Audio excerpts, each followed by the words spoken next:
আসসালামু আলাইকুম ভিউয়ার্স।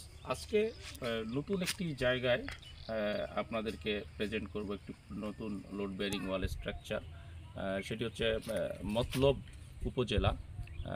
এটি হচ্ছে কুমিল্লার আম, মতলব উপজেলায় আমরা যে কাজটি করতেছিলাম।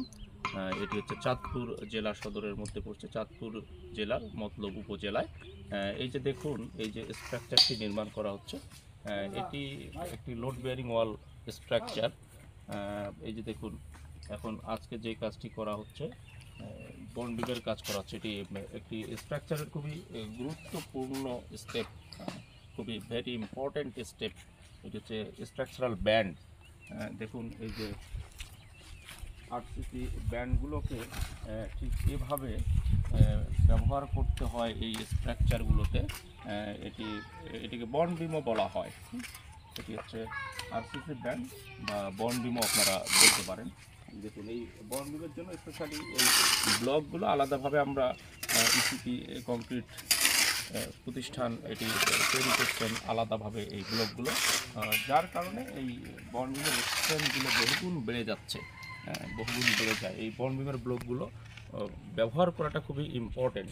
কেন নয়, এই যে বন্ড বিমের যে আমরা রডটি ইউজ করেছি, দেখুন এখানে ওরের যে গ্রাউটিং যে এরিয়াটা, এটি সলিড এরিয়াটা অনেক বেশি পাওয়া যায়, এবং এই রিভারের যে ক্লিয়ার কভারিংটি এটি অনেক বেশি পাওয়া যাচ্ছে। এই যে বন্ড বিম ব্লক ব্যবহার করার কারণে ক্লিয়ার কভারিংটি অনেক বেশি পাওয়া যায়। এটি খুবই গুরুত্বপূর্ণ।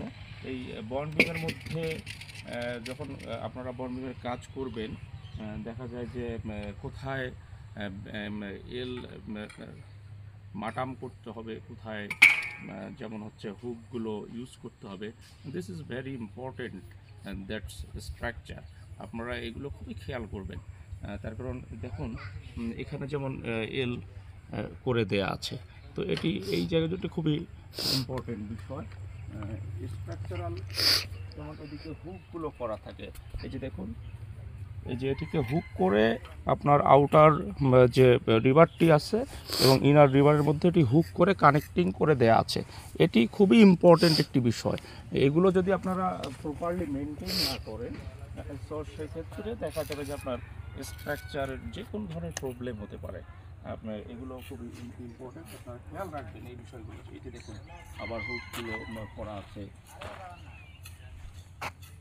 হুকগুলোর ক্ষেত্রে ইঞ্জিনিয়ারিং নির্দেশনা আছে। এটি ইঞ্জিনিয়ারিং থাম্বরুল অনুযায়ী যে কোন রডের জন্য কতটুকু হুক করতে হবে, এগুলো হচ্ছে ইঞ্জিনিয়ারিং থিম অনুযায়ী আপনাকে করতে হবে। ইঞ্জিনিয়ারিং অ্যানালিসিস যেগুলো দেওয়া হয় সেই অনুযায়ী আপনাদের করতে হবে, এবং কোন স্ট্রাকচারের জন্য কতটুকু দিতে হবে এই হুক বা বেন্ড, এই জিনিসগুলো আপনারা খেয়াল রাখবেন। এই বিষয়গুলো খেয়াল রাখলে একটি বিল্ডিং, আসলে একটি স্ট্রাকচার আপনার সুসম্পূর্ণভাবে কাজ হবে। সো সেক্ষেত্রে কাজটি সুন্দর হবে, স্ট্রেংথফুল হবে। আপনি যত ভালো মানের প্রোডাক্ট ব্যবহার করুন বা যত ভালো মানের ইঞ্জিনিয়ার নিয়ে কাজ করুন, কিন্তু আপনার কাজের কোয়ালিটি ইনশিওর করতে হবে আপনাকে। এগুলো যদি ইনশিওর না হয়, যেমন যেখানে যেটি বলা হচ্ছে স্ট্রাকচারাল অ্যানালাইসিস অনুযায়ী, সেগুলো যদি আপনারা না করেন, তাহলে আপনার স্ট্রাকচারের প্রবলেম হবে, আপনার কাজটি সঠিক হবে না, আপনার খরচ বেশি হবে, গুণগত মান ঠিক থাকবে না, একটি নির্দিষ্ট সময় পর্যন্ত বিল্ডিংটি যাওয়ার কথা সেটি নির্দিষ্ট সময় পর্যন্ত স্থায়িত্বশীল হবে না। এই বিষয়গুলো খেয়াল রাখবেন। ধন্যবাদ। আজকে এই পর্যন্তই। আগামীতে নতুন কোনো প্রজেক্টে আবারও আপনাদেরকে আমরা নতুন কোনো প্রজেক্ট প্রেজেন্ট করবো এভাবেই। ধন্যবাদ। আসসালামু আলাইকুম।